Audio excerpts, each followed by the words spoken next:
Good morning, you're very welcome back. Now, Irish medics have warned of increasing presentations to hospitals due to complications coming from overseas surgeries. Here to tell us her story and warn us of the risks of going abroad for weight loss operations is Leanne O'Driscoll, alongside consultant bariatric surgeon Dr. John Lloyd. Thank you both so much for being here this morning. We really appreciate it, Leanne, and we're going to be chatting to you about what happened in just a minute. But first, John, could you just tell us what exactly is bariatric sleeve surgery that we're hearing about so much? So bariatric surgery is weight loss surgery. It's intended for patients who have struggled to lose weight through their own means. The sleeve that Leanne had, which she'll be talking about, is where 80% of the stomach is removed through the keyhole technique. Okay. 80%. 80%. Has it changed? Because you would have thought of the gastric band surgery, would that have been in the past, but it's all moved on from there? So that's what Joe Public thinks that we do. It's simply a silicone ring that we put around the top of the stomach. But it's actually more involved than that now. It's metabolic surgery to change the metabolism, to change the gut hormones that make you feel hungry. Okay, so Leanne, why did you, because you travelled abroad for this, you went to Turkey, but why did you first of all want to get this surgery? I wasn't happy with the way I looked. I didn't like... when I looked myself in the mirror, I didn't like what I was looking back at. And I was getting very depressed about my weight. And it was just more mentally than anything else, to be honest. You took the decision to go have this surgery. I know that there's the cost implications as well. Was that one of the main reasons you decided to go have the surgery done in Turkey as opposed to being here in Ireland?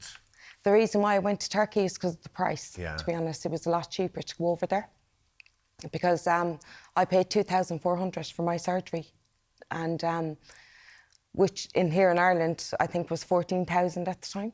Right. So I just said, look, I couldn't afford at the time 14,000. So I just made the decision to go over to Turkey and get it done a lot cheaper. And you did this in October 2021. How did you hear about your particular hospital? Like, how did you organise all of this? I know people who have went over and they looked fantastic. Yeah. And I just said, oh, wow, you look amazing. I want to be like that. So when I went, I asked them for the details, and you just actually book it through WhatsApp. Right. So you just get a phone number. What?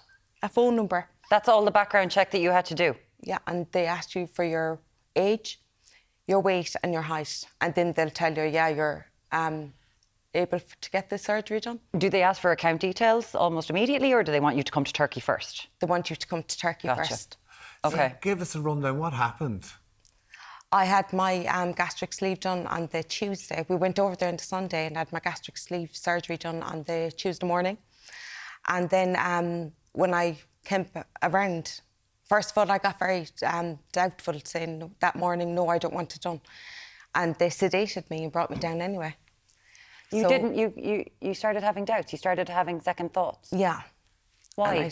I don't know, came over, some feeling came over me, and I said, no, I don't want this done.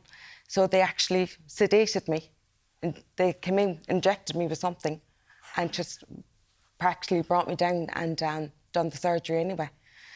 And then when I came back that evening, I was vomiting blood. And they said, oh, that's normal, because some blood could go into the stomach. So I said, okay. So I took their advice, because they were medically trained, so I thought. And then the next day I was still vomiting blood. And I was like, is this normal? Like 2 days vomiting blood? They were like, yeah, it's fine, it's fine. So I went with 3 other ladies, and they had their drain out within 2 days. But my drain didn't come out until the 3rd day, nearly 4th day, when I was flying home on the Saturday night. Early hours Saturday morning, sorry. You had it done Thursday and you were flying home early hours Saturday? No, I did on Tuesday. Tuesday, sorry. Flying home on the Saturday morning, early hours in the morning. So they didn't take my drain out until the Friday. Wow. And you were flying the next day? I was flying the next day. That doesn't seem right. No. And when they took my drain out, I was obviously bleeding.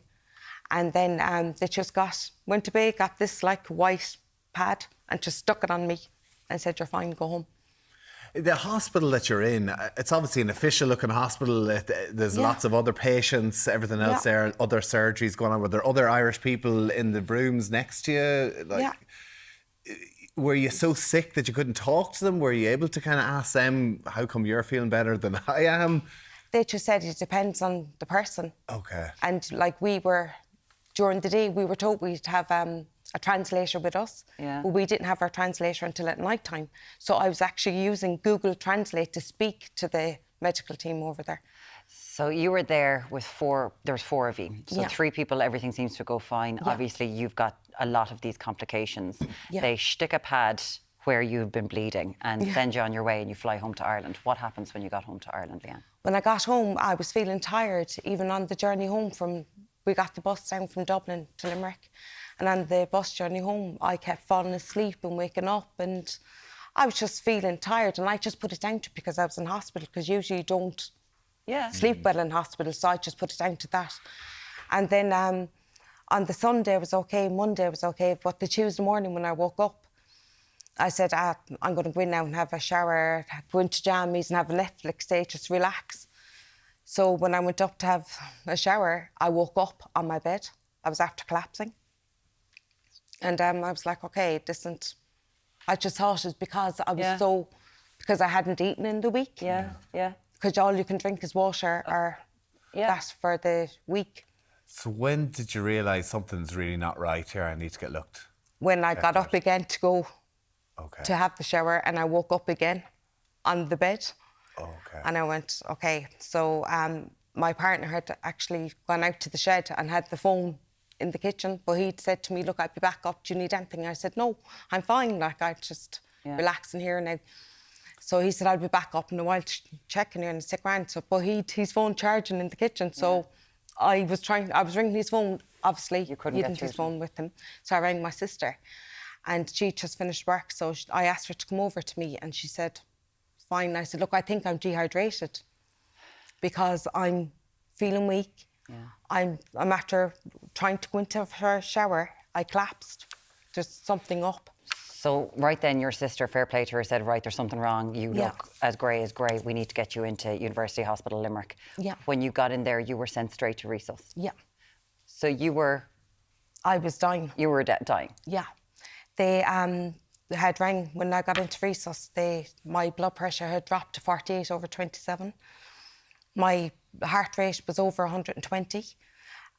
They noticed it straight away. In fairness, they'd done a CAT scan straight away in my stomach. And they noticed that I had internal bleeding and that I had sepsis. I was gone into septic shock. They rang my partner to come out to say goodbye to me because they were giving me 30 minutes to live. Oh my God, this is, and obviously we know that you've pulled through, and we'll get to that. But John, I'm just sitting here as a bystander who can actually because this is what Leanne went through.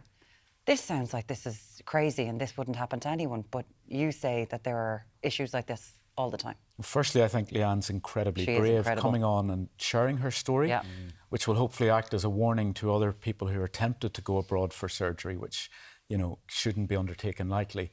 And what's happened in Leanne's case is that clearly from the time of surgery, she was trickling blood from the spleen internally. And that should have been picked up whenever the drain was removed and the blood was still coming out. And to put a patch on it and send the patient home is really negligent. And actually, she's lucky to be here with us today. Like genuinely? Genuinely. And there have been cases recently in the news of people who have taken off from Turkey and the plane has had to land halfway on the way back to the UK because they've bled to death. It is major surgery. You're going off to Turkey to get it done with the hope that it's good, but of course you're getting a discounted rate for this. Like, what are the dangers for people who are considering this and thinking, I can't afford the 14 grand, but I want to get the surgery? Well, firstly, they should actually look at the clinic that they're, thinking about going to. Yeah. Is it a reputable clinic? Are the surgeons properly trained? What equipment are they using? What follow-up are they going to give you? And the first alarm bell rings whenever it's been organised through WhatsApp, and that's not infrequent. So patients will click on a link on Instagram, suddenly a WhatsApp will pop up and you're talking to a bot. The bot has got you booked in for surgery. Okay. That's a real red flag. You spend your time kind of fixing issues that Leanne has. People who you've had to fix people who have come back from and there's been many people. Many. What other situations have you come across? Oh, so I've been a consultant in London for the last 10 years. I fixed probably about 30 or 40 patients who have come back. They've stapled the wrong part of the stomach off. They've sent people home with blood clots. They've not given them follow-up. We've had patients who have come back and, you know, they've had a different procedure done than they think they've had done or they signed up to. So it's really unregulated. So this is real, because you hear these stories, real. but I don't know whether to believe it or not. But you've actually come across seen them. these. I've first-hand experience of all of these from my time working in London. You've also gotten in contact trying to get medical records before, and the hospital has disappeared. The hospital has disappeared, and this poor patient, he actually was of Turkish origin himself, and he went over to have a gastric bypass in Turkey, came back, and it was Easter Monday, just gone this last year, 2024, and my registrar, who was also from Belfast, he was on with me, and I said, can you ring the hospital and find out what's gone on for this man? Mm-hmm. And he rang me back at night at home, and he said, Mr. Loy, I've news for you. And I said, well, what operation did they do? He said, no, the hospital has closed down. It's now a block of flats, and the surgeon, he's nowhere to be seen. My goodness, right. So it's real. It's real. And Leanne, you know, is a living example of what's How are you now, Leanne? Well, some days I'm flying it, and other days I just have zero energy, because I'm on antibiotics now for the rest of my life, twice a day, because I've no spleen. They had to do a splenectomy in me. Oh, wow. And it's just, I still can't eat properly. And must be so worried about getting sick if you have no spleen, the huge risks with that. I'm prone to get sepsis again. I think it's 70% again to get sepsis. So when I'm sick, I literally have to go to my GP ASAP because I could get sepsis. And what would you say to anyone who's considering this? I would say to people, please don't travel abroad to get the surgery done. I saved 10,000 by going to Turkey, but then that 10,000 could have been used for my funeral because it was looking that way. Only for the UHL in Limerick, I was dead. My goodness me. John, Scary. if people are looking for this sort of surgery, where should they start? So firstly, talk to your GP, do your research online, speak to other patients who have experience at other clinics. They can come and see me for a free consultation in my own clinic, so there's no money involved even from the start. And the patients can be, you know, appropriately counselled and advised. Maybe surgery is not for you. Maybe the new medications are for you. Mm-hmm. Maybe actually things like Ozempic and things like that. Things like those are showing great promise. Okay.